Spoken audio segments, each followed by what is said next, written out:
നമ്മളുടെ 2024 ഇവിടെ ഞാൻ പറയാം 2016. ആ അപ്പോൾ ഞങ്ങളുടെ ലവ് സ്റ്റോറിയാണ് ഇന്ന് പറയാൻ പോകുന്നത് ഗൈസ്. ഒരു 2016 കാലഘട്ടത്തിലേക്ക് നമ്മൾ ഇവിടുന്ന് 2024 നിന്നും നമ്മൾ 2016 പോകണം അല്ലേ? അപ്പൊ നമുക്ക് സ്റ്റാർട്ട് ചെയ്യാം. ചേട്ടയ്ക്ക് ലവ് സ്റ്റോറി എന്ന് പറയുമ്പോ ആ പ്രണയിച്ച് നടന്ന ആ കാലഘട്ടം ഓർമ്മ വരും. അപ്പോഴും ചേട്ടായി ഒന്ന് പതിവ് പൂച്ചയായിട്ടാണ് ആവട്ടെ. അപ്പം ഞാനങ്ങ് പറയാം. മെയിനായിട്ട് നമ്മൾ യൂട്യൂബ് ചാനൽ തുടങ്ങിയത് തന്നെ ഇവിടെ തന്നെ തുടങ്ങാൻ വേണ്ടിയിട്ടാണ് ഗൈസ്. കുറേ കാര്യങ്ങൾ നിങ്ങളോടും അച്ഛനമ്മമാർ, പെമ്മക്കളുള്ള അച്ഛനമ്മമാരറിയാനും സഹോദരങ്ങൾ, അനിയത്തിമാരുള്ള ചേട്ടന്മാരറിയാനും ഒക്കെ ആയിട്ട് വേണ്ടിയിട്ടാണ് ഞാൻ യൂട്യൂബ് ചാനൽ തുടങ്ങിയത്. ഒരു കാര്യം എനിക്ക് സമൂഹത്തിന് മുമ്പിൽ അറിയിക്കാനും. അപ്പോൾ ഇവിടെ നിന്ന് തുടങ്ങിയാൽ മാത്രമേ എനിക്ക് പെട്ടെന്ന് എടുത്ത് പിടിച്ചോന്നും പറഞ്ഞുകൊണ്ട് അങ്ങനെ പറയാൻ പറ്റില്ല. അമ്മൂസ് ഇത്തിരി വലുതാവണം, അമ്മൂസിനും കൂടി പറ്റിയ ഒരു ഇത് അവർക്കും കൂടി താല്പര്യമുണ്ടെങ്കിൽ മാത്രം ആ കാര്യങ്ങളൊക്കെ വിശദമായിട്ട് എനിക്ക് പറയണം. ഈ സമൂഹത്തിന് ഓരോ അവസരങ്ങൾ നമ്മളിപ്പോൾ എന്തെങ്കിലും തുടർന്ന് പറയണം എന്നുണ്ടെങ്കിൽ അതിന് ഓരോ അവസരങ്ങൾ ഉണ്ടെങ്കിൽ മാത്രമേ നമുക്കത് പറയാനായിട്ട് പറ്റുള്ളൂ. അപ്പം ഇന്ന് ഞാൻ തീരുമാനിച്ചു, നമുക്ക് അവസരങ്ങൾ ഇതായിട്ടിരിക്കുന്നു, ഇനി നമുക്ക് തുടങ്ങാം, യുദ്ധം തുടങ്ങാമെന്ന് വിചാരിച്ചു. അപ്പോൾ എന്താണ് നമ്മുടെ ലവ് സ്റ്റോറി സ്റ്റാർട്ട് ചെയ്യണമെന്ന് വെച്ചാൽ 2016 എൻ്റെ +2 വിദ്യാഭ്യാസ കാലഘട്ടം കഴിഞ്ഞത്. അപ്പോൾ ആ സമയത്തൊന്നും ചേട്ടായിക്ക് ഇല്ലാട്ടെ, ചേട്ടായി അത്ര നേരം റെസ്റ്റ് എടുത്തോട്ടെ. ചേട്ടായിക്ക് പ്രണയകഥ എന്ന് പറയുമ്പോൾ തന്നെ ചേട്ടായിയുടെ ഏറ് മൊത്തം പോകും. അപ്പം 2016 ആയപ്പോൾ ഞാൻ +2 കഴിഞ്ഞ് വെക്കേഷനായിട്ടിരിക്കുകയാണ്.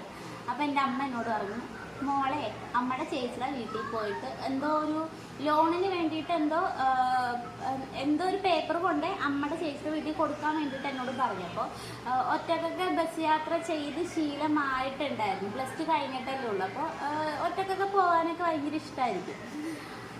അപ്പോൾ അങ്ങനെ ഞങ്ങളുടെ ആ റൂട്ടിൽ നിന്ന് പോകുന്നത് മൊനമ്പം പറവൂര് 2 റൂട്ടാണ് എൻ്റെ വീടിൻ്റെ ഫ്രണ്ടിൽ കൂടി ഉള്ള ബസ് സ്റ്റോപ്പിൽ കൂടി പോകുന്നത്.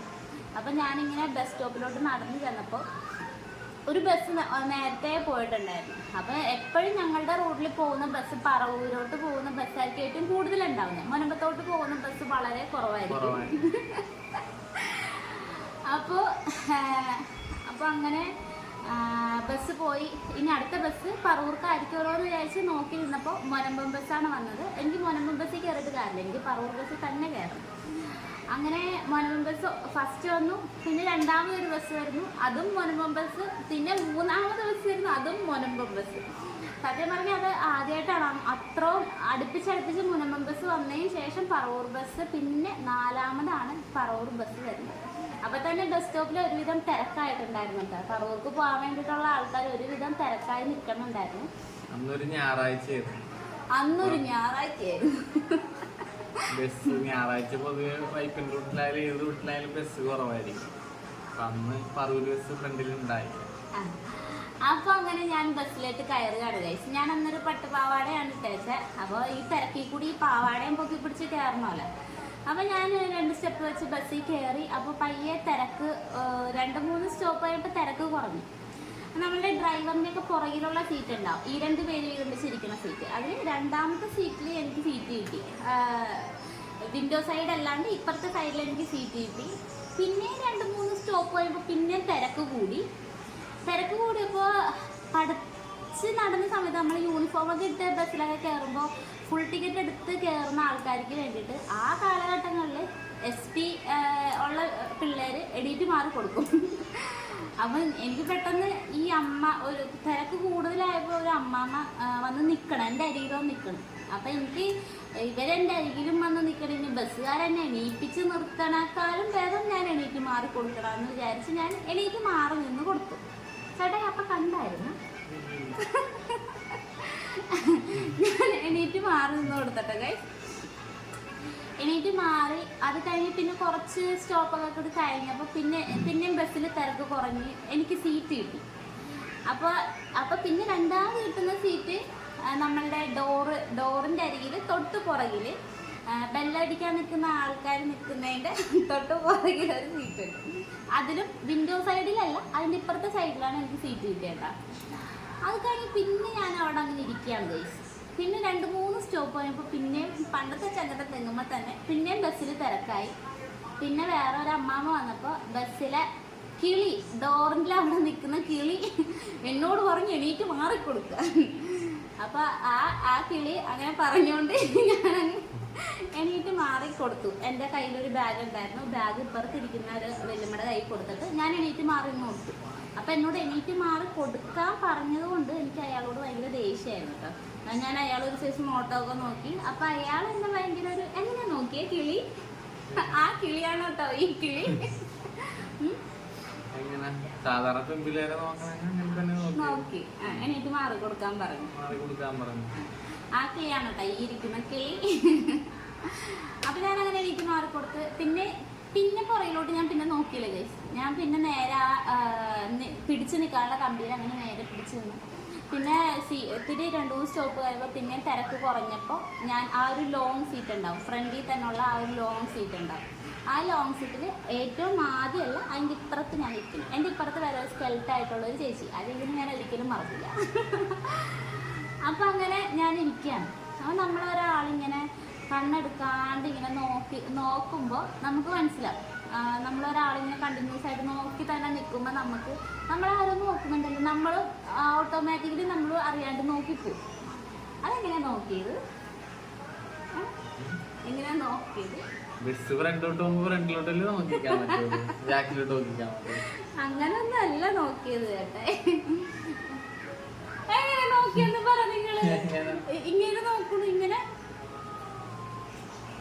അങ്ങനെയല്ല നോക്കിയത്.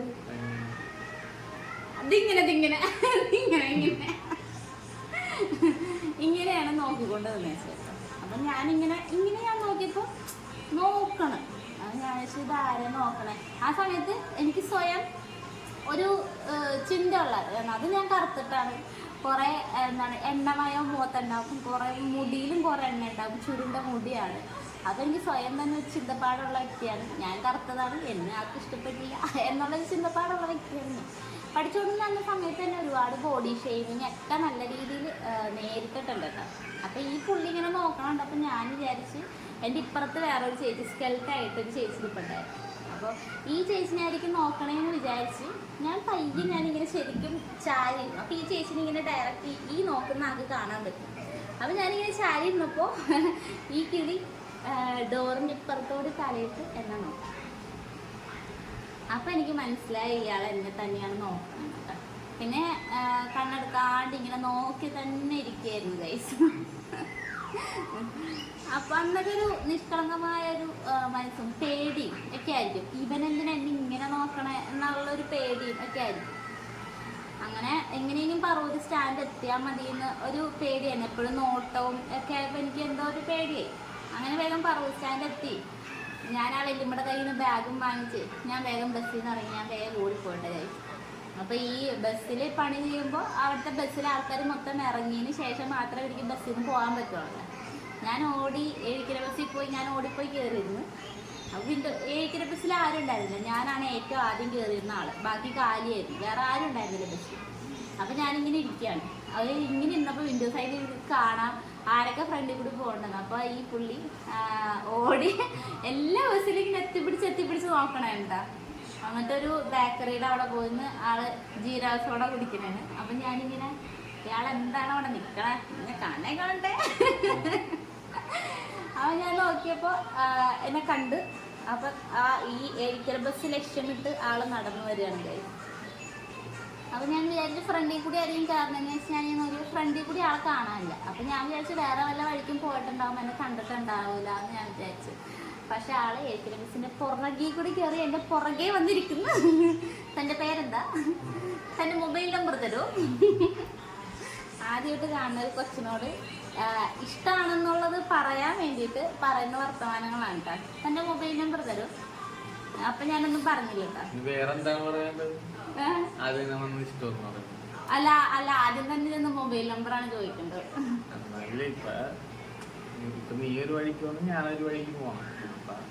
കോണ്ടാക്ട് ചെയ്യാൻ പറ്റിയത് ഫോണാണ്, അതുകൊണ്ടാണ് വിളിച്ചത്, അല്ലാതെ വേറെ തെറ്റിദ്ധാരണ. അപ്പൊ ഒരു പരിചയമില്ലാത്ത ഒരാള് വന്ന് മൊബൈൽ നമ്പർ ചോദിക്കുമ്പോ, അന്നൊക്കെ പെൺപിള്ളേരൊന്നും മൊബൈൽ നമ്പർ പടക്കമൊന്നും പറഞ്ഞ് കൊടുക്കുന്നില്ല കേട്ടോ. അന്നൊക്കെ എല്ലാവരും പേടിയാണ്, പ്രണയം, അയ്യോ അതൊക്കെ ഇനി നാണക്കേടുള്ള ഒരു കാലഘട്ടമാണ് 2016 എന്ന് പറയുന്നത്. ഇപ്പൊക്കെ വലിയ വിഷയമില്ല എന്ന് തോന്നുന്നു. എല്ലാവരും ഭയങ്കര ഹാപ്പി ആയിട്ട് ലൈൻ അടിച്ചൊക്കെ നടക്കുന്നുണ്ട്. അപ്പം ഞാൻ മൊബൈൽ നമ്പറൊന്നും പറഞ്ഞില്ല. എന്നിട്ട് ഞാൻ പറഞ്ഞു എനിക്കൊരു ചേട്ടനുണ്ടെന്ന് പറഞ്ഞു. അപ്പോൾ ചേട്ടൻ പറഞ്ഞു എനിക്ക് 2 ചേട്ടന്മാരുണ്ട്, എനിക്ക് അവൻ്റെ നമ്പറല്ല വേണ്ട, എനിക്ക് നിൻ്റെ നമ്പറാണ് വേണ്ടത്. അങ്ങനെ പിന്നെ കുറച്ച് ഇത്രയും സംസാരിച്ചൊക്കെ നിന്നപ്പോഴേക്കും ബസ്സിൽ ഓരോരുത്തർ കയറി തുടങ്ങി. അങ്ങനെ പുള്ളിക്കാരൻ പയ്യെ എൻ്റെ അരികത്തൊന്ന് ഇതിലങ്ങ് നീങ്ങി പുള്ളി ബാക്ക് ഡോറിൻ്റെ അവിടെ നിൽക്കുകയാണ് കേട്ടോ. ബാക്കിലോട്ട് പോയത് കേട്ടോ.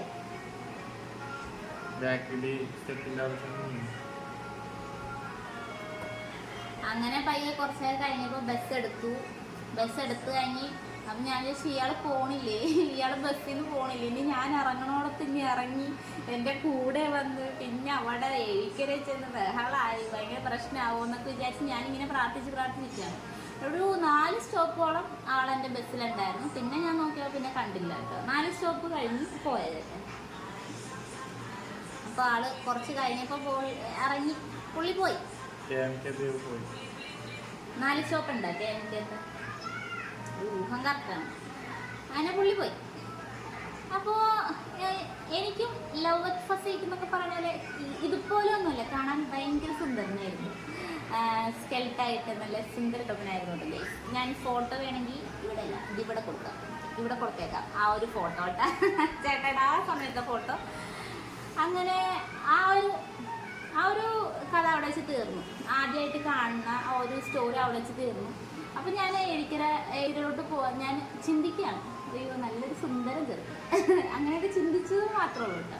പിന്നെ ഞാൻ എഴിക്കരയിൽ നിന്ന് വന്ന് എൻ്റെ വീട്ടിലെത്തി. എൻ്റെ വീടിൻ്റെ അരികിൽ കുറച്ച് കൂട്ടുകാരിമാരുണ്ട് എനിക്ക്. അപ്പോൾ അവരോടൊക്കെ ഞാനിങ്ങനെ ഒരു കഥ പറഞ്ഞു. എടീ ഞാനിന്ന് ബസ്സിൽ വെച്ച് ഒരു ചെറുക്കനെ കണ്ടു, പരിചയപ്പെട്ടു, അവനിങ്ങനെ മൊബൈൽ നമ്പർ ചോദിച്ചു എന്നൊക്കെ പറഞ്ഞു. അങ്ങനെ പിന്നെ എന്താണ് ആ ഒരു ഇത് കഴിഞ്ഞ് പിന്നെ ഞാൻ ITI പഠിക്കാനായിട്ട് ഞാൻ എറണാകുളത്ത് ചേരുകയാണ്.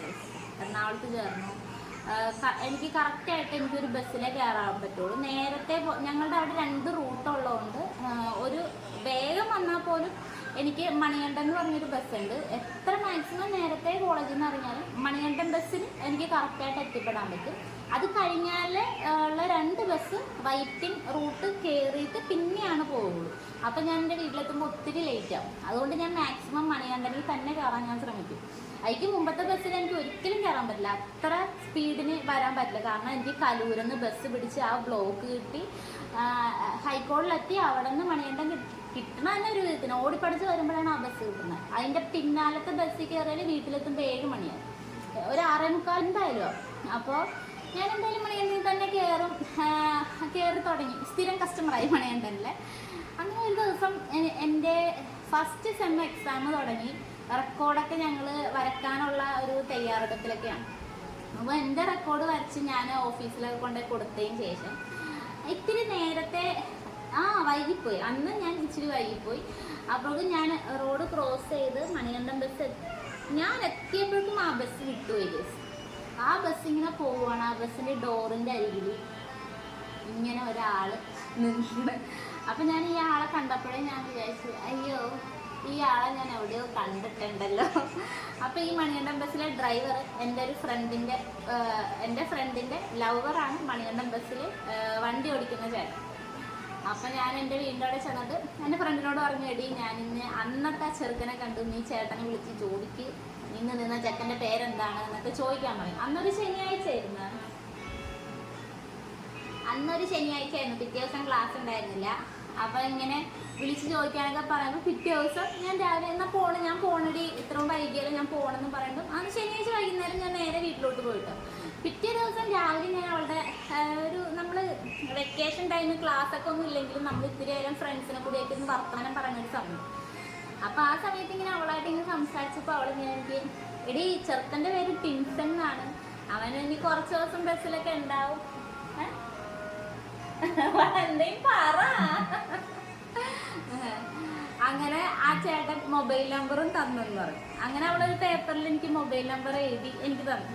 ഞാൻ ഞാൻ വിളിക്കൊന്നുമില്ല, ഞാൻ വിളിക്കാം എന്നൊക്കെ വിചാരിച്ച് മൊബൈൽ നമ്പർ തന്നേര് ഞാൻ പിടിച്ചോളാം, ഞാൻ വിളിക്കൊന്നുമില്ല. അപ്പൊ ഞായറാഴ്ച വീട്ടിൽ ആരും ഉണ്ടാവില്ല, അച്ഛൻ ഏട്ടൻ അങ്ങനെ ആരും ഉണ്ടാവില്ല. ഞായറാഴ്ച ദിവസം എല്ലാവരും തിരക്കുള്ള ദിവസമായിരിക്കും. അങ്ങനെ വൈകുന്നേരം ആയപ്പോൾ ഞാൻ വെറുതെ ഇരിക്കണേണ്, ഒറ്റയ്ക്കിരിക്കണേണ്, ഫോണും ഉണ്ട്. ഞാനൊന്ന് പയ്യെ നമ്പറിൽ വിളിക്കും. Hello hello. ആദ്യത്തേൽ ഞാൻ സംസാരിച്ച കട്ട് ചെയ്ത് കളഞ്ഞു. അപ്പൊ എനിക്കിങ്ങനെ ഹലോ കേട്ടപ്പോഴും സൗണ്ട് കേട്ടപ്പോഴും ഞാൻ കട്ട് ചെയ്ത് കളഞ്ഞു. അത് കഴിഞ്ഞ് പിന്നെ രണ്ടാമത് വിളിച്ച് ചേട്ടാ ഇങ്ങോട്ടാണ് വിളിച്ചത്. അപ്പൊ ഞാൻ അങ്ങോട്ടൊന്നും കൂടി വിളിച്ചു. ഞാൻ ഒന്നും കൂടി ചേട്ടാനെ വിളിച്ചിട്ട് എന്നോട് ആരാന്ന് ഞാൻ എന്നെ മനസ്സിലായാന്ന്. പിന്നെ എന്താ ചോദിച്ചാൽ മനസ്സിലായതെന്ന് പറഞ്ഞാൽ സൗണ്ട് കേട്ടാൽ അന്നൊരു ദിവസം കേട്ടുള്ളൂ. പെട്ടെന്ന് ഞാൻ ജോലിയാണ്, എന്താണ് ക്യൂബക്കിൽ ബസ് കയറിയത് എൻ്റെ പുറകെ വന്നത് ഓർമ്മയില്ലേ എന്നൊക്കെ ചോദിച്ചു. അപ്പം പറഞ്ഞു അപ്പം എൻ്റെ ബസ് എറണാകുളത്ത് പിടിച്ചിട്ടേനാണ്. ആ സമയത്ത് അവിടെ നിന്ന് ടൈമായി, അവിടെ നിന്ന് വണ്ടി എടുക്കാൻ ടൈമായി. ആ ടൈമിലാണ് വിളിച്ചത്, വൈകുന്നേരം തിരക്കുള്ള സമയത്ത്. പിന്നെ അധികം സംസാരിക്കാൻ പറ്റിയില്ല. ഇപ്പൊ തന്നെ അധികം സംസാരിച്ചില്ല, വെച്ച് അന്നേരം അധികം സംസാരിച്ചില്ല എന്നൊക്കെ പറഞ്ഞ് ഇച്ചിരി എന്തോ 2-3 മിനിറ്റ് സംസാരിച്ചോളൂ, വെച്ചപ്പോ തന്നെ വെച്ചട്ടാ. അപ്പൊ ഈ എൻ്റെ ഫ്രണ്ട് പറഞ്ഞ് മണികണ്ഠൻ ബസ്സിലെ ഡ്രൈവർകാരനോട് ഇങ്ങനെ പറഞ്ഞല്ലേ, ഇങ്ങനെ ജ്യോതിക്ക് ഇങ്ങനെ ജ്യോതി നോക്കി എന്നൊക്കെ പറഞ്ഞുകൊണ്ട് ആ ഡ്രൈവർ ചേട്ടൻ ഈ മനുഷ്യനോട് പറഞ്ഞ്, എടാ ഹൈക്കോടതിയിൽ നിന്ന് കയറുന്ന ഒരു പെൺകൊച്ച്, ഹൈക്കോടതിയിൽ നിന്ന് കയറി നായരമ്പലത്ത് ഇറങ്ങുന്ന ഒരു പെൺകൊച്ച് നിന്നെ നോക്കണുണ്ടതാത്. അങ്ങനെ പിറ്റേ ദിവസം തിങ്കളാഴ്ച കോളേജിൽ പോയി. അന്ന് ഞാൻ കോളേജിൽ നിന്ന് നേരത്തെ ഇറങ്ങി, എക്സാം ആയതുകൊണ്ട് റെക്കോർഡ് ഷീറ്റ് ഓഫീസിൽ കൊടുത്ത് ഞാനന്ന് 3 മണിക്ക് ഇറങ്ങി. അപ്പോൾ 3 മണിയാകുമ്പോൾ 3 മണിക്കാണ് കേട്ടത്, അല്ല എടുക്കണമല്ല, ആളെ കൊണ്ടുവന്ന് ഇറക്കിയിട്ട് പോണത് ആ ഒരു സമയമല്ലേ. അപ്പം എനിക്ക് കോളേജിൽ നിന്ന് ഞാൻ 3 മണിക്ക് ഇറങ്ങി. ഞാൻ ഹൈക്കോടതിയിലെത്തി, 3:30 ആയപ്പോൾ ഹൈക്കോടതിയിലെത്തി. അപ്പം 3:30 ആയപ്പോൾ ഇതിങ്ങനെ മണികണ്ട വരുന്നു ഗൈസ്. അപ്പോൾ എനിക്ക് അയ്യോ ആ ചെക്കൻ ഇപ്പോൾ ബസ്സിലുണ്ടാവുക എന്നൊക്കെ വിചാരിച്ചു. ഇങ്ങനെ ഒരു ഭയങ്കര ഒരു കാണുമ്പോഴുള്ളൊരു സമയത്ത് ഒരു നാണവും എക്സൈറ്റ്മെൻറ്റും ഒക്കെ ഉണ്ടാവുമല്ലോ. അപ്പോൾ ആൾക്കാരേക്ക് ഇറക്കി ആ ബസ് ഇങ്ങനെ വളയാണ്, ഒരു സിനിമ സ്റ്റൈല് പോലെ ബസ് ഇങ്ങനെ വളഞ്ഞ് ഇങ്ങനെ വരികയാണ്. അപ്പോൾ ഈ ചേട്ടായി ഇങ്ങനെ ആ ബസ്സിൽ വെച്ചാൽ ഇങ്ങനെ എന്നെ നോക്കി. ആൾക്ക് നമ്മൾ പരസ്പരം മിണ്ടിയിട്ടില്ല, നേരിട്ട് കണ്ടിട്ടില്ല, നേരിട്ട് പരിചയമില്ല. അപ്പോൾ ആള് അപ്പം തന്നെ ഇങ്ങനെ എന്തിങ്ങനെ നോക്കി, ബസ്സിൽ നിന്ന് ഇങ്ങനെ എൻ്റെ അരിക്കൂടി ഇങ്ങനെ, അപ്പം അപ്പുറത്തുനിന്ന് നോക്കി ഇങ്ങനെ എന്നെ നോക്കി ഇങ്ങനെ പാസ്. ഞാൻ സീറ്റിലിങ്ങനെ ഇരുന്ന് ഇങ്ങനെ ചാരിങ്ങനെ ഇരിക്കണം, കൈ വെച്ച് ഇങ്ങനെ ഒരു കാര്യം ഇങ്ങനെ വളയുമ്പോൾ കറക്റ്റ് ഇങ്ങനെ വളയ്ക്കുമ്പോൾ തന്നെ ബെസ്റ്റ് അവിടെ നിൽക്കുകയാണ്, സ്റ്റോപ്പിൽ തന്നെ നിൽക്കണം. അങ്ങനെ ആ പെട്ടെന്നുള്ള ആ ഫോൺ വിളിച്ച് കഴിഞ്ഞോട്ടുള്ള പിന്നെ ഉള്ള നോട്ടം അതാണ് തേർഡ് സ്റ്റെപ്പ്. അപ്പൊ അങ്ങനെ അപ്പോൾ ആ ചേട്ടൻ, നമ്മുടെ ഡ്രൈവർ ചേട്ടൻ പറഞ്ഞു, എടാ അതാ നിൽക്കണ യൂണിഫോം ഇട്ടിരിക്കണ കൊച്ചാടാ നിന്നെ നോക്കണേന്നും കൂടി പറഞ്ഞു. അപ്പൊ പിന്നെ ഫോൺ വിളിച്ച ആളും ഇപ്പൊ പെട്ടെന്ന് കണ്ടപ്പോ ഇഷ്ടപ്പെട്ട ആളും ഒക്കെ ഒന്നാണെന്ന് ആക്കപ്പം മനസ്സിലായി. Okay, that's correct. അപ്പൊ പിന്നെ നമ്മളുടെ വിളിയും പറച്ചിലും പയ്യെ ഒന്ന് കൂടി കഴിഞ്ഞു. എല്ലാ ദിവസവും വൈകുന്നേരം ആ ബസ്സിൽ തന്നെ കയറാൻ ശ്രമിക്കും. അപ്പൊ തിരക്കാണെങ്കിലും എനിക്ക് എവിടെയെങ്കിലുമൊക്കെ ഒരു ഇച്ചിരി സ്ഥലം അരികിൽ ചേട്ടായി നോക്കി വെച്ചിട്ടുണ്ടാവും. അപ്പോൾ ഈ കിളി നിൽക്കുന്നതിൻ്റെ തൊട്ട് പുറകെ ഇരിക്കാനുള്ള സ്ഥലം ഉണ്ടാവും, അവിടെ ഒരു 2 പേർക്ക് നിൽക്കാനുള്ള സ്ഥലവും കൂടി ഉണ്ടാവും. എറണാകുളത്ത് നിന്ന് 5 മണി 5:30 മണി എന്നൊക്കെ പറഞ്ഞാൽ ഭയങ്കര തിരക്കായിരിക്കും ബസ്സിൽ. അപ്പോൾ അങ്ങനെ ഇത്ര തിരക്കുണ്ടെങ്കിൽ അപ്പോൾ ഞങ്ങൾക്ക് സംസാരിക്കാനായിട്ടൊരു അവസരമാണ് കിട്ടുന്നത്. അപ്പോൾ അങ്ങനെ നമ്മൾ ബസ്സിലിരുന്ന് എന്തെങ്കിലുമൊക്കെ 1-2 സംസാരിക്കും. പിന്നെ വീട്ടിൽ വന്നു കഴിഞ്ഞാൽ ഫോൺ വിളിയും മെസ്സേജ് അടക്കലൊക്കെ ഭയങ്കര കുറവായിരുന്നു. എന്നാലും ബസ്സിൽ വെച്ച് കാണുന്ന ആ ഒരു കാഴ്ച, ബസ്സിൽ വെച്ചിട്ടുണ്ടെങ്കിൽ മിണ്ടി അങ്ങനത്തെ ഒരു കാഴ്ചയും ഇതൊക്കെയായിരുന്നു. ടൈം കിട്ടൂല ഫോണിൽ. പിന്നെ ബസ്സിലാണെങ്കിൽ ഫോൺ അല്ലവല്ല എന്ന് പറഞ്ഞാൽ ജോലി ചെയ്തുകൊണ്ടിരിക്കുമ്പോൾ ഫോൺ വിളിക്കാൻ പാടില്ല, മുതലാളി കണ്ട പ്രശ്നമാണ്. വണ്ടിയിലെ പണിക്കാർ പറഞ്ഞോളൂ. അതുകൊണ്ട് അതൊന്നും നടക്കില്ലായിരുന്നു. ആ വണ്ടി കിട്ടുന്നുണ്ടോ? മറ്റുള്ള വണ്ടിയിലൊന്നും വിഷയമൊന്നും. അതുകൊണ്ട് തന്നെ വിളിയും പറച്ചിലും ചാറ്റിങ്ങും കോളിങ്ങും ഒക്കെ ഭയങ്കര കുറവായിരുന്നു കേട്ടോ. പിന്നെ എക്സാം എടുത്ത സമയം പിന്നെ കാണുന്നതും മിണ്ടണതും ഈ ഒരു വൈകുന്നേരം നേരത്ത് ഇത്തിരി നേരം കാണും, മിണ്ടും, സംസാരിക്കും. അതല്ലാണ്ട് വേറെ ഒരു ഇത്. അങ്ങനെ ഈ ഫോൺ വിളി ഒന്നും ഇല്ലാത്തതുകൊണ്ട് പിന്നെ ഒരു ദിവസം കാണണമെന്നൊരാഗ്രഹം ഞാൻ അങ്ങനെ ലീവ് എടുത്ത്. അങ്ങനെയല്ല, കാണണമെന്നൊരു ആഗ്രഹമൊന്നുമല്ല. അപ്പം നമ്മള് ഇടക്ക് എന്തെങ്കിലും ഒരു ഇത്തിരി നേരം കിട്ടിയാൽ നമ്മൾ സംസാരിക്കും നല്ല രീതിയിൽ. അപ്പോൾ ആ സമയത്താണ് എന്ന് നിന്റെ മൊയ്തീൻ സിനിമ ഇറങ്ങുന്നത്. അപ്പോൾ ഇങ്ങനെ എന്നോട് പറയും, നമുക്ക് എന്ന് നിന്റെ മൊയ്തീൻ സിനിമയിലെ പോലെ മൊയ്തീനെ പോലെ പ്രേമിക്കാം. ഓർക്കുന്നുണ്ട്, മൊയ്തീനെ പോലെ പ്രേമിക്കാം നമുക്ക്. അങ്ങനെയൊക്കെ അതൊക്കെ എനിക്ക് നല്ല ഓർമ്മയുണ്ട്, ആ ഒരു ഡയലോഗൊക്കെ ചേട്ടാ. ആ സമയത്ത് മൊയ്തീനും അനാർക്കലിയൊക്കെ ഹിറ്റായിട്ട് ഓടുന്ന സമയമാണ്. അതൊക്കെ ഭയങ്കര ആ ഒരു പാട്ടൊക്കെ ഞങ്ങൾക്ക് ഇപ്പോഴും അത് ഞങ്ങളുടെ ലൈഫ് എന്നുള്ള രീതിയിലാണ് എനിക്ക് തോന്നുന്നത്. അപ്പം അങ്ങനെ നിൽക്കണ സമയത്ത് ഒരു ദിവസം സ്കൂൾ വിട്ട് ഞാൻ വന്നപ്പോൾ എൻ്റെ വീട്ടിൽ എൻ്റെ അമ്മയുടെ ചേട്ടൻ്റെ മോൻ നിൽക്കണം. അപ്പോൾ മനോജ് എന്നാണ് പേരട്ടോ. ഇവരൊക്കെ വലിയ വലിയ കഥാപാത്രങ്ങളാണ്. എൻ്റെ ജീവിതത്തിൽ ഒരുപാട് മുറിവുകൾ തന്നിട്ടുള്ള കഥാപാത്രങ്ങളാണ് കേട്ടോ. ഇനി ഓരോരുത്തരെയും ഞാൻ പറയുന്നു. അപ്പം ഞാൻ കോളേജ് വിട്ട് വീട്ടിലെത്തി നേരത്ത് ഈ മനോജ് എന്ന് പറയുന്ന ചേട്ടൻ, മനുചേട്ടൻ എന്നാണ് നമ്മൾ വിളിക്കുന്നത്, ആ ചേട്ടൻ എൻ്റെ വീട്ടിലുണ്ട്. അപ്പോൾ ഇങ്ങനെ സംസാരിച്ച്, അപ്പോൾ ആ ചേട്ടൻ എന്തോ ലവ് അഫെയർ ഒക്കെ ആയിട്ട് ആ നാട്ടിലേ നിൽക്കാൻ പറ്റാണ്ട് നാട് കടത്തിയതാണ് എറണാകുളത്തേക്ക്. ആ ചേട്ടൻ്റെ നാട് തൃശ്ശൂരാണ്. അപ്പോൾ എന്നാലും നമ്മളൊക്കെ ഭയങ്കര സ്നേഹത്തിലാണ്. ഇപ്പോൾ ലൈനടിയും കേസും ഒക്കെ ആകുമ്പോൾ ആ ചേട്ടൻ സ്നേഹിച്ച പെണ്ണ് ഇത്തിരി പണച്ചാക്കായതുകൊണ്ട് തന്നെ ആ നാട്ടിൽ നിൽക്കാനേ പറ്റില്ല. അവരുടെ അച്ഛൻ പോലീസിലൊക്കെ കുറേ പ്രശ്നങ്ങളൊക്കെ ആക്കി അവിടെ നിൽക്കാനേ പറ്റാണ്ട് നാട് കടത്തി വന്നു. അങ്ങനെ ഞാൻ എൻ്റെ വീട്ടിലെത്തിയപ്പോൾ ഈ ചേട്ടൻ വീട്ടിലെത്തും. ആദ്യത്തെ ദിവസം ഭയങ്കര കമ്പനിയായിട്ടൊക്കെ സംസാരിച്ചു. രണ്ടാമത്തെ ദിവസം അപ്പോൾ ഞാനിങ്ങനെ ഡയറി എഴുതുന്ന ഒരു സ്വഭാവമുണ്ട് എനിക്ക്. എന്തെങ്കിലും ചേട്ടായിട്ട് ഇഷ്ടത്തിലായ അന്ന് തുടങ്ങി ഞാൻ ഡയറി ചെയ്തു. കാരണം എന്തെങ്കിലുമൊക്കെ മനസ്സിലുള്ള ചെറിയ ചെറിയ കാര്യങ്ങളൊക്കെ എഴുതി എഴുതി വെക്കാം. പിന്നീട് ഭാവിയിൽ നമുക്കത് ഓർക്കാനും ആ ഒരു ദിവസം ഓർക്കാനും ഒക്കെ നല്ലതായിരിക്കുമല്ലോ എന്ന് വെച്ചാൽ അന്ന് ഞാൻ ഡയറി എഴുതി തുടങ്ങി. ജനുവരി 14 17 ഞങ്ങൾ ഫോൺ വിളി സ്റ്റാർട്ട് ചെയ്തത്. ഇഷ്ടമാണെന്ന് പറഞ്ഞ് ഞങ്ങൾ സ്റ്റാർട്ട് ചെയ്ത് ജനുവരി 17 അത് എനിക്ക് ഓർമ്മയുണ്ട്. ചേട്ടായുടെ ബർത്ത്ഡേ ജനുവരി 17 അപ്പം നമ്മൾ 21. അയ്യോ ഈ കഴിഞ്ഞ 17 ബർത്ത്ഡേ എന്നൊക്കെ നീ പറഞ്ഞില്ലേ, അതപ്പം നമ്മൾ സ്റ്റാർട്ട് ചെയ്തതെന്നാണ്. ഏതോ ജനുവരിയിൽ ഏതോ ഒരു ദിവസം 17 കഴിഞ്ഞിട്ട് 17 ചേട്ടായുടെ ബർത്ത്ഡേ. 2016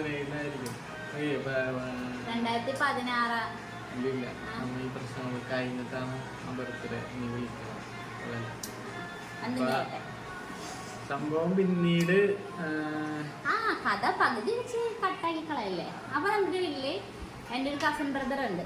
പിറ്റേ ദിവസം ഞാൻ കോളേജ് വിട്ട് വന്നപ്പോഴേ അപ്പൊ ഞാനും എൻ്റെ അമ്മയും ഭയങ്കര ഫ്രണ്ട്സാണ്. എന്ത് കാര്യം ഉണ്ടെങ്കിലും എടോ പോടോ എന്നുള്ളൊരു സംസാരവും അത്രമാത്രം കമ്പനിയാണ് ഞാനും എൻ്റെ അമ്മയും. അപ്പൊ പിറ്റേ ദിവസം വൈകുന്നേരമായപ്പോൾ ഈ മനോജ് എന്ന് പറയുന്ന ബ്രദർ, നമ്മുടെ ബ്രോ, എന്നോട് പറയണേ, ഉണ്ണിമോളെ എന്നാണ് എല്ലാവരും എന്നെ വിളിക്കണം കേട്ടോ. അവര് തൃശ്ശൂരുകാരായതുകൊണ്ട് തന്നെ എല്ലാവരെയും ഉണ്ണിമോളെ എന്നാണ് വിളിക്കണം. അപ്പൊ ചേട്ടനും എന്നെ ഉണ്ണിമോളെ എന്നാണ് വിളിക്കണം. അപ്പൊ അങ്ങനെ എന്നോടൊന്ന് പറയണേ, ഉണ്ണിമോളുടെ കല്യാണം ഉറപ്പിച്ചല്ലോ. പെട്ടെന്ന് കോളേജിൽ നിന്ന് വന്നിരിക്കണ എന്നോട് ഈ ചേട്ടൻ ഇങ്ങനെ പറയുമ്പോൾ എനിക്ക് പെട്ടെന്ന് എന്തോ കല്യാണം, പെട്ടെന്ന് എനിക്ക് എന്തോ പോലെ. കാരണം അമ്മച്ചി ഞാൻ ഇത്രയും കമ്പനിയായിട്ടും പെട്ടെന്ന് ഈ ചേട്ടൻ എന്തുകൊണ്ട് ഇങ്ങനെ പറഞ്ഞ്, ഇനി ശരിക്കും എൻ്റെ കല്യാണം ഉറപ്പിച്ച ഇനി ഞാൻ വലിയ പ്രശ്നമൊന്നും ഉണ്ടാക്കിയില്ലല്ലോ, പെട്ടെന്ന് കല്യാണം ഉറപ്പിക്കണം അങ്ങനെ ഒരു മൈൻഡായിട്ട്. അപ്പം തന്നെ അന്നൊരു 7:30 മണിയായിട്ടുണ്ട്. അപ്പം തന്നെ ഞാൻ ചേട്ടായിക്ക് മെസ്സേജ് ഇട്ടു, നാളെ രാവിലെ കാണണം, അത്യാവശ്യമായി എന്തോ പറയാനുണ്ട് എന്നും പറയുന്നത്. മെസ്സേജ് വിട്ട് വിളിച്ച് അപ്പം ഞാനിങ്ങനെ എനിക്ക് മുറിയിൽ ചെന്ന് അപ്പം തന്നെ വിളിച്ചപ്പം തന്നെ കട്ട് ചെയ്തിട്ടോ. കാര്യം പറഞ്ഞിട്ട് അപ്പം തന്നെ കട്ട് ചെയ്തു. സാധാ കോളേജിലോട്ട് പോണ സമയത്തിനേക്കാളും 5 മിനിറ്റ് മാത്രം നേരത്തെ ഞാൻ വീട്ടിൽ നിന്ന് ഇറങ്ങിയുള്ളൂ. അതായത് ചേട്ടായി വിഷ്ണുമായയിൽ വരാമെന്ന് പറഞ്ഞു. അത് ഞാൻ വേറെ ഒരു ബസ്സിലൊക്കെ കയറുന്ന രാവിലെ. അപ്പം ആ വൈഷ്ണവിയിൽ അപ്പോൾ ആ ബസ്സിൽ കയറാൻ വേണ്ടിയിട്ട് വീട്ടിൽ നിന്ന് ഒരു 5 മിനിറ്റ് നേരത്തെ ഞാൻ ഇറങ്ങി. പിന്നെ വഴിക്കിടന്ന് ഓടി ബസ് സ്റ്റോപ്പിൽ ഞാൻ കറക്റ്റ് സമയത്ത് എത്തി. അപ്പോൾ ചേട്ടായി നായരമ്പലം ബസ് സ്റ്റോപ്പിൽ ഉണ്ടായിരുന്നു. ചേട്ടായി നായരമ്പലം ബസ് സ്റ്റോപ്പിലവിടെ നിൽക്കുന്നുണ്ടായിരുന്നു. ഇന്ന് വാ ബസ് കയറാമെന്ന് പറഞ്ഞിട്ട് ഞങ്ങൾ ബസ് കയറി. എനിക്ക് പറയാനുണ്ട് കുറച്ച് കാര്യങ്ങളൊക്കെ പറഞ്ഞു. ബസ്സിൽ രാവിലെ തിരക്ക് കുറവായിരിക്കും. അപ്പോൾ ചേട്ടനോട് ഞാൻ കാര്യങ്ങൾ പറഞ്ഞു. വീട്ടിൽ കല്യാണം ആലോചിക്കുന്നുണ്ട്, എന്ത് ചെയ്യും നമ്മൾ. അപ്പോൾ ആ സമയത്ത് ഞങ്ങൾക്ക് രണ്ടുപേർക്കും 18 വയസ്സ്. ഞങ്ങൾ രണ്ടുപേരും തമ്മിൽ ചേട്ടായി ജനുവരിയിലാണെങ്കിൽ ഞാൻ സെപ്റ്റംബർ, ഒരു 9 മാസത്തിന് വ്യത്യാസം മാത്രം.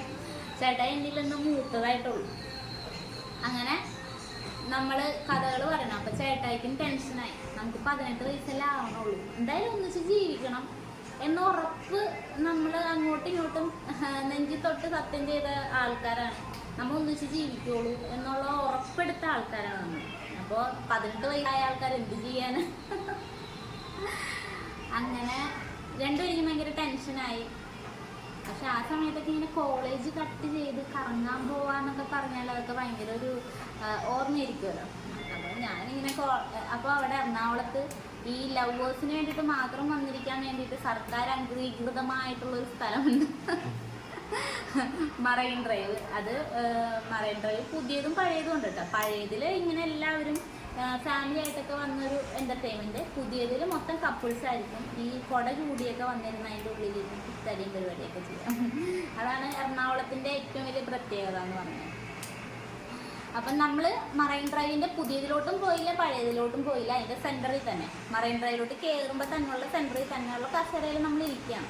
എന്നിട്ട് കാര്യങ്ങൾ ഇങ്ങനെ പറയുകയാണ്. ഇങ്ങനെ ചേട്ടൻ വീട്ടിൽ വന്നിട്ടുണ്ട്, ചേട്ടൻ എന്നോട് പറഞ്ഞ് എൻ്റെ കല്യാണം ആലോചിക്കുകയാണ് എന്നൊക്കെ പറഞ്ഞിട്ട് ഞങ്ങൾക്ക് ടെൻഷനായി. എന്ത് ചെയ്യും? എൻ്റെ പഠിത്തവും കഴിഞ്ഞിട്ടില്ല, ചേട്ടയ്ക്ക് 18 വയസ്സും ആയിട്ടുള്ളൂ. പെൺകുട്ടികൾക്ക് 18 വയസ്സാവാം, ആ സമയത്ത് ആൺകുട്ടികൾക്ക് 21 വയസ്സാണ് കല്യാണപ്രായം. അപ്പം അങ്ങനെ ഒരു ടെൻഷനൊക്കെ ആയി. എന്നാൽ പിന്നെ ഇന്ന് കോളേജിൽ പോകണ്ട, നമുക്കിന്ന് കറങ്ങാൻ പോവാം. എന്താണ് അങ്ങനല്ല, കുറച്ച് ടൈമായി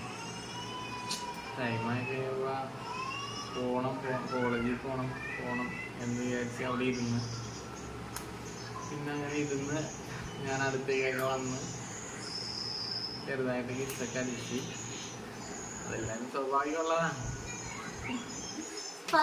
കിസ് ചെയ്ത് കഴിഞ്ഞ് പിന്നെ അത് പോവാൻ തോന്നുന്നില്ല. അങ്ങനെ അവിടെ ഇരുന്ന് പിന്നെ കുറച്ചു നേരം കഴിഞ്ഞ് ഇങ്ങനെ അയ്യോ ഇനി എന്ത് ചെയ്യും, ടീച്ചർ വീട്ടിൽ വിളിക്കുമല്ല, എന്റെ മിസ് വിളിക്കുമല്ല, അതാണ്ടാന്ന്. അപ്പൊ എനിക്കൊരു കൂട്ടുകാരനുണ്ടായിരുന്നു. എനിക്കൊരു ഐഡിയ തോന്നി. ചെറായിലൊരു കൂട്ടുകാരനുണ്ടായിരുന്നു. അവർക്ക് മരിച്ച്, അർജുൻ എന്നാണ് പേര്, ബൈക്ക് ആക്സിഡന്റ് മരിച്ചു. അപ്പൊ അവനെ ഞാൻ വിളിച്ചു പറഞ്ഞ ഇങ്ങനൊരു കാര്യമുണ്ട്, ഇനി ഒന്ന് ആ ടീച്ചറൊന്ന് വിളിച്ചു പറയണമെന്ന് നമ്പർ കൊടുത്തു. അവനെ വിളിച്ചു പറഞ്ഞിട്ട് ഞാൻ ഫോൺ വെച്ച് ഒരു 5 മിനിറ്റ് ആയപ്പോ എന്നെ വിളിച്ച്, എടാ അവരെന്നെ പിടിച്ച് ഞാൻ ഫോൺ വിളിച്ചോ, ശരി എന്ന് പറഞ്ഞു. നീ അവിടെ പറഞ്ഞ് വീട്ടിലേക്ക് വിട്ടോട്ടാ, നീ അവിടെ നിർത്തണ്ട എന്ന് പറഞ്ഞു. ആ ശരി എന്ന് പറഞ്ഞോണ്ട് ഞാൻ വെച്ച് വീട്ടിൽ പിടിച്ച്. അങ്ങനെ പിന്നെ ഇവളുടെ വീട്ടിൽ നിന്ന് അച്ഛൻ വിളിക്കാൻ തുടങ്ങി. അപ്പോഴേക്കും ജ്യോതി അപ്പോഴേക്കും ഈ എന്താ ഇതിൻ്റെ സംഭവം, ചേട്ടായുടെ കൂട്ടുകാരൻ അർജുൻ എന്ന് പറഞ്ഞ ബ്രദർ. ഞാൻ ജ്യോതിയുടെ അച്ഛനാണ്. ജ്യോതി ഇന്ന് കോളേജിൽ വരൂല കേട്ടോ. അപ്പോൾ ഏതൊരു ടീച്ചർമാർക്ക് ഒരു പ്രായമായ ആൾക്കാരുടെ സൗണ്ടും പ്രായമല്ലാത്ത ആളുടെ സൗണ്ടും എന്താണ് തിരിച്ചറിയാൻ പറ്റും. പിന്നെ നമ്മൾ കോളേജിൽ കൊടുത്തേക്കുന്ന നമ്പറിലല്ല കോൾ ചെന്നേക്കണം. അച്ഛൻ്റെ നമ്പർ എന്ന് പറഞ്ഞ് നമ്മളവിടെ ഒരു നമ്പർ കൊടുത്തിട്ടുണ്ടാവും. മിസ് എന്നിട്ട് ആ നമ്പറിൽ തിരിച്ച് എൻ്റെ വീട്ടിലേക്ക് വിളിച്ചു. ജ്യോതി ഇന്ന് കോളേജിൽ വരൂലേ, ജ്യോതിക്ക് പാടില്ല എന്ന് പറഞ്ഞാൽ അച്ഛൻ വിളിച്ചിട്ട് അതെൻ്റെ അച്ഛനോടാ പറയുന്നത്. അപ്പം ഇല്ല, കൊച്ചു രാവിലെ ഇവിടുന്ന് കോളേജിലോട്ട് ഇറങ്ങിയിട്ടുണ്ടല്ലോ. അപ്പോൾ ഏകദേശം ഒരു 9:30 മണി ആവുന്നുണ്ടാവും. 7:45, 9 മണി ആ ഒരു ഗ്യാപ്പ്. അത്ര നേരം ഞങ്ങൾ മറൈൻ തന്നെ ഇരിക്കണുണ്ട് ഗൈസ്. പിന്നെ ഈ അർജുൻ തിരിച്ചു വിളിച്ചു, അവളെ കൊണ്ടാക്കട, വീട്ടിൽ പിടിച്ച് ബഹളായി എന്നൊക്കെ പറഞ്ഞു. അപ്പോൾ ആ ഒരു സമയത്തിനിടയിൽ അച്ഛൻ വീട്ടിൽ നിന്ന് കോളേജിൽ വന്നു, കോളേജിൽ തിരിച്ച് വീട്ടിലെത്തി. അച്ഛന് പിന്നെ ടെൻഷനായി, കൊച്ചവിടെ പോയി എന്നുള്ളൊരു ടെൻഷൻ അച്ഛനായി. ഇവർക്കൊന്നും അറിയില്ലല്ലോ, ലൈൻ അടിക്കുന്നൊന്നും അവർക്ക് അറിഞ്ഞൂടാ. ഫസ്റ്റ് ലൈനാണല്ലോ. അപ്പം പിന്നെ ടെൻഷനായി, അയ്യോ ഞാൻ വീട്ടിലോട്ട് പോകില്ല, എൻ്റെ അമ്മ എന്നെ കൊന്നുകളയും. ഞാൻ പോവൂല, ഞാൻ നിങ്ങളെ കൂടെ നിന്ന് വീട്ടിലോട്ട് ഞാൻ വന്നോളാം. ചേട്ടാ വളവായല്ല, ചേട്ടായിക്ക് ആകെ ടെൻഷനായി. ഇവളെ കൊണ്ട് എൻ്റെ വീട്ടിൽ പോയി എൻ്റെ വീട്ടിൽ കയറ്റോ, എന്നെയും കയറ്റില്ല ഇവളെയും കയറ്റില്ല എന്നുള്ള മൈൻഡ് ചേട്ടായിരിക്കും. അങ്ങനെ 9:30 വരെ 10 മണി വരെ 10 മണി വരെയൊക്കെ അവിടെ ഇരുന്നു. പിന്നെ എനിക്ക് പേടിയാണ്, അമ്മച്ചി തല്ലും, അച്ഛൻ ഒന്ന് പറയണ്ട പൊന്നെ. അന്നത്തെ എൻ്റെ ഒരു ചിന്തപ്പാടുണ്ടാവണത്, അയ്യോ എല്ലാവരും അറിഞ്ഞല്ല, അങ്ങനൊരു സങ്കടം വന്നു. എല്ലാവരും അറിഞ്ഞ് ലൈൻ വീട്ടിൽ പിടിച്ച് ഇനി എന്തായിരിക്കും ഗതി എന്നൊന്നും അറിഞ്ഞില്ല. എന്നാലും ചേട്ടായി എന്നെ മാക്സിമം ഉന്തിത്താളി പറഞ്ഞു വിടണേ, വീട്ടിൽ കൂടി നീ വീട്ടിൽ പോകട്ടെ. ഞാൻ വീട്ടിൽ പോവില്ല, എന്നാ നീയും കൂടി എൻ്റെ കൂടെ വന്നു, അത് നിനക്കും കൂടെ നീ കേൾക്കാല. അങ്ങനെ ഈ മനുഷ്യൻ എന്നെ ഒരു ഇതിന് പറഞ്ഞ് ഞാൻ എന്നെ വീട്ടിൽ പറഞ്ഞു വിട്ടു. അപ്പം ഞാൻ ആ പോണ വഴി വീടിൻ്റെ അടുത്തുനിന്ന് ഒരു കടയിൽ നിന്ന് ഒരു ബ്ലേഡ് വാങ്ങിച്ചിട്ടുണ്ടായിരുന്നു. വീട്ടിലെന്തെങ്കിലും ടാസ്ക് ആണെങ്കിൽ ഞരമ്പ് കുറിച്ചങ്ങ് തട്ടിക്കണം, അങ്ങ് മരിക്കാമെന്ന് വിചാരിച്ചു. അത് ചെറിയ ചെറിയ കാര്യങ്ങൾക്ക് അപ്പോഴേക്കും മരിക്കണം എന്നുള്ള ചിന്ത ഉള്ള വ്യക്തിയാണ് ഞാൻ. ചെറിയ ചെറിയ കാര്യങ്ങളൊന്നും ഭയങ്കരമായിട്ട് കരയും, അങ്ങനെയുള്ള ഒരു ഇതാണ്. അപ്പോൾ വീട്ടിൽ ചെന്ന് കഴിയുമ്പോൾ ഇനി എന്തായാലും വീട്ടിലുണ്ടാവുന്നൊരു അനുഭവം എന്നാ പറയാൻ പറ്റില്ല. അപ്പം മരിക്കലെന്ന് പറഞ്ഞാൽ നമുക്ക് എവിടെ വെച്ച് വേണമെങ്കിലും നമുക്ക് മരിക്കാം, ഞരമ്പ് മുറിച്ച് മരിക്കാമല്ലോ എന്ന് വിചാരിച്ച് ഞാൻ ബ്ലേഡൊക്കെ വാങ്ങിച്ച് കൈ കരുതി ഞാൻ അപ്പുറത്ത് വീട്ടിലേക്ക് നടക്കുക. അപ്പം എൻ്റെ വീടൊരു പുഴയുടെ നടുക്കാണ് എൻ്റെ വീട്. അവൻ എൻ്റെ വീടിൻ്റെ അരികിലുള്ള ഒരു കൂട്ടുകാരിക്കുണ്ട്. അവൻ അവളുടെ വീടിൻ്റെ ഫ്രണ്ടിൽ കൂടിയാണ് എൻ്റെ വീട്ടിലോട്ട് പോണത്. അപ്പം ഞാൻ എൻ്റെ വീടിൻ്റെ അവിടെ ചെന്നിട്ട് അവളെ വിളിച്ചിട്ട് നീ എൻ്റെ വീട് വരെ വാ എൻ്റെ കൂടെ, ഞാൻ നിനക്ക് എന്തോ ബുക്ക് ബാലരമ തരാനോ അങ്ങനെ എന്തോ പറഞ്ഞിട്ടും പിടിച്ചിട്ടും പോയി. അപ്പം അവളുടെ കയ്യിൽ നിന്ന് ഞാൻ വാങ്ങിച്ചത് എൻ്റെ കയ്യിലുള്ളതായിട്ട് അവൾക്ക് കൊടുക്കാനും പറഞ്ഞിട്ടും ഞാൻ അവളെ ഇതൊക്കെ അറിഞ്ഞൂടെ എന്തുകൊണ്ടാണ് ഞാൻ വിളിച്ചിട്ടും പോണത്. ആ ഒരു വഴി നടന്ന് വീട് കയറാനുള്ള ധൈര്യത്തിന് വേണ്ടിയിട്ടാണ് ഞാൻ അവളെ വിളിച്ചിട്ടും പോണത്. അമ്മ ഞാൻ വീട്ടിൽ ഫ്രണ്ടിലത്തെ അവിടെ കാല് കുത്തലും അമ്മ ചൂലും കെട്ടും കൊണ്ട് നിൽക്കണം. അച്ഛൻ ഹാളിൽ കസേരയിൽ തലയും കുമ്പിട്ട് ഇരിപ്പുണ്ട്. മക്കൾ ചെയ്ത ഒരു ഇതിന് അച്ഛനമ്മമാർ ഇപ്പം നമ്മൾക്കിപ്പോൾ ഒരു കുഞ്ഞായി അപ്പം നമുക്കറിയാം അച്ഛനമ്മമാരുടെ വിഷമങ്ങൾ എന്തോരം ഉണ്ടോയെന്ന് നമുക്കറിയാൻ പറ്റുള്ളൂ. അപ്പം അമ്മ ചൂലും കെട്ടും കൊണ്ട് നിൽക്കണേ, അമ്മച്ചി ചൂലും കെട്ടും കൊണ്ട് നിൽക്കണ ഇവക്ക് എൻ്റെ കൂട്ടുകാരത്തേക്ക് എന്തോ ഡൗട്ട് അടിച്ച്. അപ്പം തന്നെ അമ്മ അച്ചാലും പിച്ചാലും അടിക്കാൻ വന്നപ്പോഴേക്കും ഇവിടെ ഇങ്ങനെ പറയും, ജ്യോതി ഞാൻ പോടട്ടാടി പിന്നെ കാണാന്ന് പറഞ്ഞിട്ട് അപ്പം തന്നെ പോയി കളഞ്ഞു. പിന്നെ ചൂലും കൊണ്ട് പണ്ടൊക്കെ അച്ചാലും പിച്ചാലും നല്ല കീറുണ്ട്, നീ എവിടെ പോയതാടി മറ്റാളെ മറിച്ചാളെ എന്നൊക്കെ പറഞ്ഞു വാങ്ങി. ആരടി അവൻ വിളിക്കരി അവനോട് വരാൻ പറയാന്നൊക്കെ പറഞ്ഞിട്ട് അവിടെ ഞാൻ പറഞ്ഞു ഇങ്ങനെ പേരൊക്കെ പറഞ്ഞു കൊടുത്ത് നമ്പറൊക്കെ കൊടുത്ത് എനിക്ക് ചേട്ടന് ഇഷ്ടമാണ് എന്നൊക്കെ പറഞ്ഞു. അങ്ങനെ വീട്ടിലിറങ്ങിയ കാര്യമുണ്ട്. അപ്പം നീ അവരെ കൂടി നീ പൊക്കോ, നീ ഇനി ഇവിടെ നിൽക്കണ്ട, നിന്നെ പോലെ ഒരു മോള് ഞങ്ങൾക്ക് വേണ്ട, നീ അവരെ കൂടി പൊക്കോണ്ട് പോകാല ഞാൻ നിൽക്കണം. അവൻ അവനെ വിളിച്ചപ്പോൾ അവൻ്റെ അമ്മനോട് സംസാരിച്ചു, നീ നിൻ്റെ അമ്മനെ കൂട്ടി വാടാ, ഇങ്ങോട്ട് വാടാ, നീ ഇവിടെ കൊണ്ടുപോകോ, നീ ഇവിടെ വേണ്ടാന്ന്. നമ്മുടെ മനസ്സിൽ ചേട്ടൻ കൂടി പോകാം. ഒരു 7 മണിയൊക്കെ ആയപ്പോൾ ചേട്ടായുടെ അമ്മയും ചേട്ടായുടെ ആൻറ്റിയും ചേട്ടനും എത്തിയിട്ട് വന്നു. അപ്പോൾ സംസാരിച്ച് പിന്നെ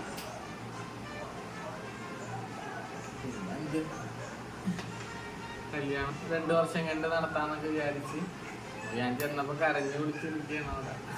ഞാൻ ചെല്ലുമ്പോ എന്റെ കൂടെ വരാമെന്നാണ് വിചാരിച്ചിരിക്കുക.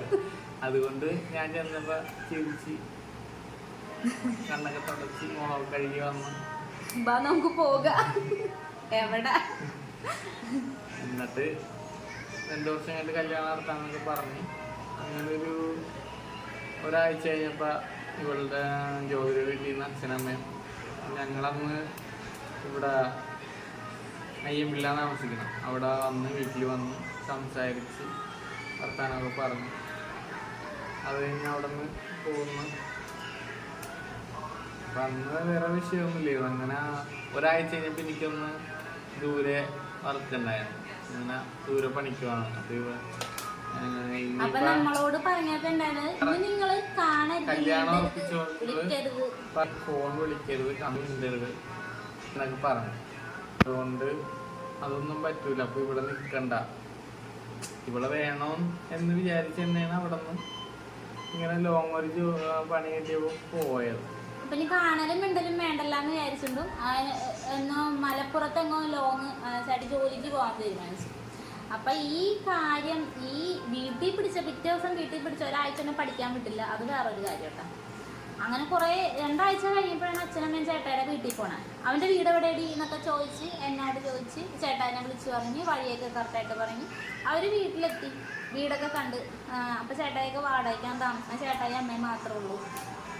അങ്ങനെ കല്യാണമൊക്കെ ഉറപ്പിച്ച് 2 കൊല്ലം കഴിയട്ടെ, രണ്ടുപേരും പഠിക്കണല്ലേ, പഠിത്തമൊക്കെ കഴിഞ്ഞ് പ്രായമൊക്കെ ആവട്ടെ, എന്നിട്ട് കല്യാണമൊക്കെ നടത്താം എന്നൊക്കെ പറഞ്ഞ് അവർ സെറ്റാക്കി പോന്നു. അപ്പം എൻ്റെ ചേട്ടനൊക്കെ ഇത് ഗൾഫിലാണ്. അപ്പോൾ ചേട്ടനെയൊക്കെ വിളിച്ചു പറയുമ്പോൾ എൻ്റെ ചേട്ടൻ പറയും കൊച്ചിനതാണ് ഇഷ്ടമെങ്കിൽ നമുക്കത് നടത്തി കൊടുക്കാം എന്നൊക്കെ പറഞ്ഞ് വിളിച്ചിട്ടും പോകും. അപ്പം നമ്മൾ ആ സമയത്ത് കുഞ്ഞു മനസ്സായിരിക്കുമല്ലോ. അപ്പോൾ നമ്മൾ പ്രണയിച്ച ആളെ കൂടി തന്നെ കല്യാണം ഉറപ്പിച്ചെന്ന് പറയുമ്പോൾ തന്നെ നമ്മുടെ മനസ്സിലുണ്ടാകുന്ന സന്തോഷം അതൊരിക്കലും പറഞ്ഞ് അറിയിക്കാൻ പറ്റില്ല. ഭയങ്കര സന്തോഷമില്ല. അതൊരു 2017 ആവണുണ്ട് കേട്ടോ. 2017 ആയി. 2016 നമ്മൾ അവസാനം ആയി, നമ്മൾ കണ്ടുമുട്ടലും ഒക്കെ ആയിട്ട് 2017 കഴിയാറായി. മാർച്ചിലാണ് ഈ സംഭവം, 2017 മാർച്ചിലാണ് ഈ സംഭവം നടക്കുന്നത്. അങ്ങനെ പിറ്റേ ആഴ്ച ചേട്ടായി മലപ്പുറത്ത് ജോലിക്ക് പോകണമെന്ന് പറഞ്ഞു. അപ്പോൾ ചേട്ടായിനോട് ഇങ്ങനെ കാണണം എന്ന് വാങ്ങണം. അപ്പോൾ ചേട്ടായി എൻ്റെ ചേട്ടൻ ഗൾഫിലായതുകൊണ്ട് എല്ലാ ശനിയാഴ്ച ഞാൻ അമ്പലത്തിൽ പോകും. അപ്പോൾ അങ്ങനെ അന്ന് അമ്പലത്തിൽ പോയില്ല, ഹോൾ ടിക്കറ്റ് വാങ്ങാൻ പോകണമെന്ന് പറയുന്നത്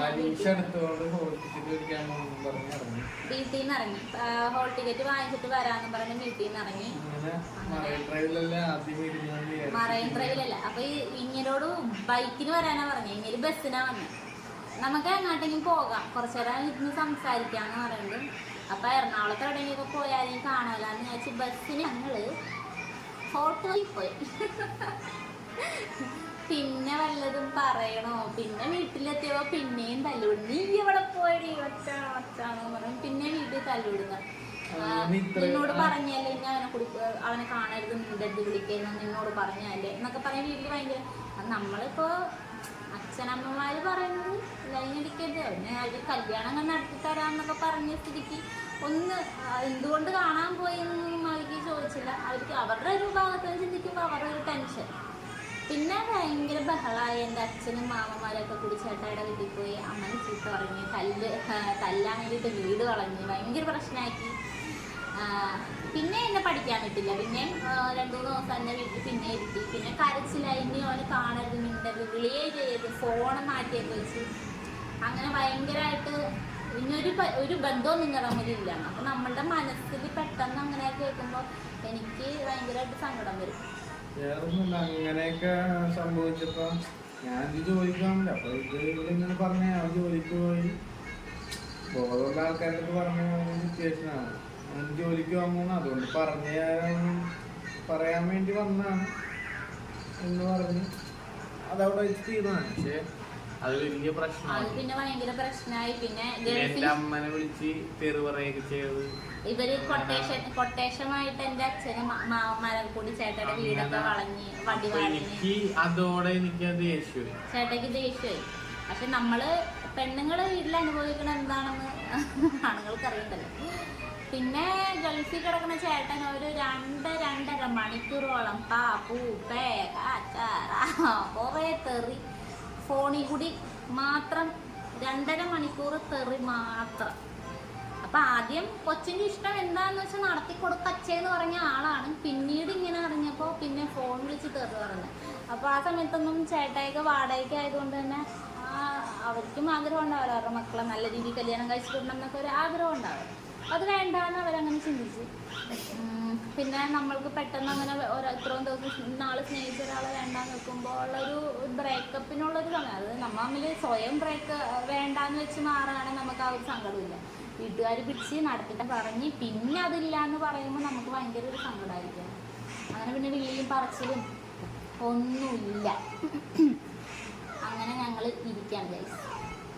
അപ്പം നമുക്ക് ഇവിടെ വെച്ച് ഈ എപ്പിസോഡ് നിർത്താം. 1 മണിക്കൂറോടെ ആവില്ലേ? ബാക്കി ഇനി സ്റ്റോറി ഉണ്ട്. അടുത്തത് നമുക്ക് ഇതിൻ്റെ ഒരു കമൻറ്റുകളും കാര്യങ്ങളൊക്കെ അറിഞ്ഞിട്ട് അടുത്തതിനെ കുറിച്ച് നമ്മൾ പറയാം. അത് ഇനി അടുത്ത വീഡിയോയിൽ ഇടാം അല്ലേ ഏട്ടെ? ചേട്ടായിക്കാണെങ്കിൽ ഇപ്പോൾ പഴയ കാര്യമൊക്കെ പറയുമ്പോൾ ചേട്ടായിക്ക് ഭയങ്കര സങ്കടമാണ്. അപ്പോൾ ബാക്കി അടുത്തൊരു ദിവസം ഇതേമാതിരി ഒരു സമയവും സന്ദർഭവും ഒക്കെ ഒത്ത് ബാക്കി അടുത്ത ദിവസം നമ്മൾ സ്റ്റോറി പറയാം. കുറെ നാളെ വീഡിയോസ് ഒക്കെ ഇട്ടത് കാരണം ഞങ്ങള് ഇതുപോലെ ഞങ്ങളുടെ ജീവിതത്തിലെ കാര്യങ്ങൾ സത്യം പറഞ്ഞാൽ ഇതുപോലെയൊക്കെ പറഞ്ഞറിയിക്കാനും ഞങ്ങള് സത്യാവസ്ഥ നിങ്ങളെ മുമ്പ് കാണിക്കാൻ വേണ്ടി തന്നെ ഇതൊക്കെ തുടങ്ങിയത്. അല്ലാതെ കയ്യിൽ വേണ്ടത്ര പൈസയൊന്നും ഉണ്ടായിട്ടല്ല ഇത്രയും അധികമായൊരു ഫോണും ഞങ്ങൾ വാങ്ങി ഈ ഒരു ചാനലിൽ മുന്നോട്ട് കൊണ്ടുപോകണം. അല്ലാണ്ട് പൈസ ഒക്കെ ആഗ്രഹിച്ച് ചെയ്തതല്ല. കാരണം ഞങ്ങൾക്ക് ആരെ മുമ്പിൽ തെളിയിക്കാനില്ല, വേറൊരു മാർഗമില്ല. ഇതിലൂടെ എല്ലാവരും ഒന്ന് അറിയിക്കണം ഞങ്ങളുടെ ജീവിതം. എല്ലാവരും മുമ്പ് എല്ലാവരും എന്താണ് ഞങ്ങളുടെ ജീവിതം അത്ര തരം താഴ്ന്നതാണ് എന്നാണ് മറ്റുള്ളവരുടെ കൺമുമ്പിൽ എല്ലാവരും കണ്ണിൽ ചിന്തിക്കുകയുള്ളൂ. പക്ഷെ ഞങ്ങളുടെയൊക്കെ ജീവിതത്തിൽ എന്താണ് സംഭവിച്ചത് എന്നറിയാൻ വേണ്ടിയൊക്കെ തന്നെയാണ് ഞങ്ങളിപ്പോൾ ഞങ്ങളുടെ ലവ് സ്റ്റോറി പറയാൻ ഇടയായത്. ബാക്കിയുള്ള ഒരുപാട് കാര്യങ്ങൾ പറയാനുണ്ട്. 2016 കാര്യമാണ് 2024 നമ്മുടെ അവസ്ഥ ഇപ്പൊ 2021 കൊറോണ 2020 ആ ഒരു 4 കൊല്ലത്തിനിടയിൽ നടന്ന ഒരു ഭയങ്കരമായിട്ടുള്ള ഒരുപാട് സംഭവങ്ങളുണ്ട് കേട്ടോ. പുറമേ നോക്കുമ്പോ കുറെ ആൾക്കാർക്ക് ആ സമയത്തും ഞങ്ങളായിട്ട് നെറ്റോട്ട് ഓടിച്ച കുറെ കാര്യങ്ങളുണ്ട് ഞങ്ങളുടെ ജീവിതത്തിൽ. എല്ലാവരും വിചാരിക്കും നമ്മൾ തെറ്റ് ചെയ്ത് കൊണ്ടല്ലേ നമ്മൾ അനുഭവിക്കാൻ നിങ്ങൾക്ക് അർഹതയാണ് എന്ന് ചിന്തിക്കണം. പക്ഷെ അതൊന്നും അല്ല യഥാർത്ഥ.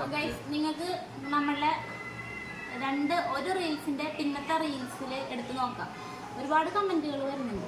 ഒരു കാര്യവും അറിയാണ്ട് കമന്റുകൾ ഒരുപാട്. നമ്മള് ഇത്രയും കാര്യങ്ങളൊക്കെ ചെയ്തിട്ടും ഒരു മോശം അഭിപ്രായം വരും പുറത്തുനിന്നും നമുക്ക് വന്നിട്ടില്ല. കാരണം ഞങ്ങളുടെ കാഴ്ചപ്പാടിലും നമ്മളുടെ സംസാരത്തിലും നമ്മളുടെ ഒരിതും എന്താ പറയാ നെഗറ്റീവായിട്ട് ആരും ഒന്നും പറഞ്ഞിട്ടില്ല. നമ്മളെ പരിചയമുള്ള എന്നെ പരിചയമുള്ള കുറച്ച് ആൾക്കാരാണ് ഭയങ്കരമായിട്ട് മോശമായിട്ട് കമന്റ് ഇടുന്നത്. ഞാൻ എന്ത് ചിന്തിച്ചത്, യൂട്യൂബില് നമ്മുടെ പേഴ്സണൽ ആയിട്ടുള്ള കാര്യങ്ങളൊന്നും പറയണ്ട എന്നാണ് ഞാൻ വിചാരിച്ചത്. നമ്മളുടെ ഒരു ചെറിയൊരു എന്റർടൈൻമെന്റ് ആക്കാം എന്ന് ആദ്യം വിചാരിച്ചത്. എൻ്റെ ലൈഫിലാണെന്ന് എല്ലാ കാര്യവും പറയണമെന്ന് വിചാരിച്ചു. പിന്നെ ഞാൻ വിചാരിച്ചു വേണ്ട, ഒന്നും പറയണ്ട, പേഴ്സണൽ ആയിട്ടുള്ള ഒരു കാര്യം പറയണ്ട, നമുക്ക് നമ്മളുടെ ഒരു എന്റർടൈൻമെന്റ് ഹാപ്പി ആയിട്ടുള്ള വീഡിയോസ് മാത്രം ഇടാം, റീൽസ് ചെയ്യാം എന്ന് മാത്രം ചിന്തിച്ചു. പിന്നെ ഇപ്പോൾ 2 ദിവസമായിട്ട് എനിക്ക് ഭയങ്കരമായിട്ട് എന്നെ ഹേർട്ട് ചെയ്യുന്ന രീതിയിൽ ഭയങ്കരമായിട്ട് മെസ്സേജുകൾ കമന്റ് വരുന്നുണ്ട്. ഞാൻ ആദ്യമൊക്കെ ചെയ്യുന്നത് മോശമായിട്ട് കമന്റ് വരുമ്പോൾ ഞാനത് റിമൂവ് ചെയ്തിട്ട് ആ ആളെ ഞാൻ ബ്ലോക്ക് ചെയ്തത്. ഇപ്പൊ ഈ കമന്റ് ഇടുന്ന വ്യക്തി എനിക്ക് നല്ല രീതിയിൽ പരിചയമുള്ള എൻ്റെ ചാച്ചനായിരുന്നു. ഇപ്പൊ അല്ല കേട്ടോ. ആ വ്യക്തി ആണ് കമന്റ് കണ്ടിന്യൂസ് ആയിട്ട് ഇടുന്നത്.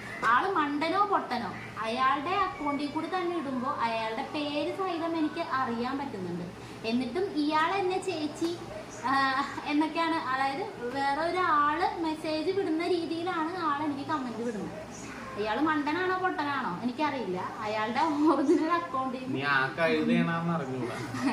അപ്പൊ ഞാൻ അതുകൊണ്ടാണ് ഞാനിപ്പോൾ ഓരോ കാര്യങ്ങളും ഒന്നേന്ന് പറയണം. ഒന്നേന്ന് തുടങ്ങിയാൽ മാത്രമേ എൻ്റെ ലൈഫിൽ നടന്നത്, ഞങ്ങളുടെ ലൈഫിൽ നടന്നത് കാര്യം എന്തെന്ന് നിങ്ങൾക്ക് അറിയാൻ പറ്റുള്ളൂ. അപ്പൊ എന്തായാലും ഞങ്ങളുടെ ലൈഫിൽ നടന്ന ഈ ഒരു വലിയൊരു പ്രശ്നം ഇനി ഒരു പെൺകുട്ടികളുടെ ലൈഫ് നടക്കരുതെന്നുള്ള ചിന്തിച്ചോട് മാത്രമാണ് ഞാൻ നടക്കുന്നുണ്ട്. എന്തുകൊണ്ട് ഇപ്പൊ പെട്ടെന്ന് കുറെ നാളുകൊണ്ട് ഒരുമിച്ച് ജീവിക്കുന്ന ആൾക്കാർ ഒരു ദിവസം കൊണ്ട് പെട്ടെന്ന് മരണപ്പെട്ടു. അപ്പൊ ചിന്തിക്കും ആ പെൺകുട്ടിക്ക് എന്ത് പറ്റി? മരിച്ചിരുന്നെങ്കിൽ എല്ലാ അയ്യോ അത് നല്ലൊരു കൊച്ചായിരുന്നല്ലോ, അവൻ മരിച്ചുപോയ അവൻ കൊന്നതായിരിക്കും എന്ന് ഭർത്താവിനെ പറഞ്ഞ് ആൾക്കാർ ഭയങ്കര പ്രശ്നം ഉണ്ടാക്കും. അതേസമയം അവള് മറ്റൊരു ലൈഫ് തിരഞ്ഞെടുത്ത് അവരങ്ങനെ അല്ലല്ല, അവരെന്താ അടിപൊളിയായിട്ട് ജീവിച്ചോണ്ടിരുന്നാണല്ലോ. ഇതെന്ത് പറ്റി അവരുടെ ഇടയിൽ? അപ്പൊ അവളെന്തെങ്കിലുമൊക്കെ ഒപ്പിച്ചിട്ടുണ്ടാവും, അല്ലാതെ ഇതിനൊരു കാരണമാവൂല. അവർക്ക് ഏതെങ്കിലും ഒരു ആണുണ്ടാവും, അങ്ങനെയാണ് ഇങ്ങനെയാണ് തിരിച്ച് വരുത്തി ആ മനുഷ്യനെ ഇല്ലാതാക്കുകയാണ്. ആ പെൺകുട്ടിയുടെ മരണം ഇല്ലാതായി കളയണം. പക്ഷെ അതിന് ഒരുപാട് കാരണങ്ങളുണ്ടാവും. ഒരാണ് മരിച്ചാലായാലും ഒരു പെണ്ണ് മരിക്കുന്നതിനായാലും ഒരു മരണത്തിന് എന്തായാലും ഓരോ കാരണങ്ങളുണ്ടാവും. അപ്പൊ നമ്മുടെ ലവ് സ്റ്റോറി വീട്ടിൽ പിടിച്ച് പ്രശ്നമായി. അടുത്ത ലവ് സ്റ്റോറി ഇതേപോലെ ഒരു സമയവും തക്കവും കിട്ടി നമുക്ക് നല്ലൊരു വ്യൂവും ഒക്കെ ഉണ്ടെങ്കിൽ അടുത്ത സ്റ്റോറി നമ്മൾ എന്തായാലും പറഞ്ഞിരിക്കും. അത് ഇപ്പോഴും അല്ല ഞാൻ പറയണമെന്ന് വിചാരിച്ചു. നമുക്കൊരു 1 lakh സബ് ആയതിനു ശേഷം, അതായത് 10-15 പേര് മാത്രം അറിഞ്ഞിരിക്കേണ്ട കാര്യമല്ല.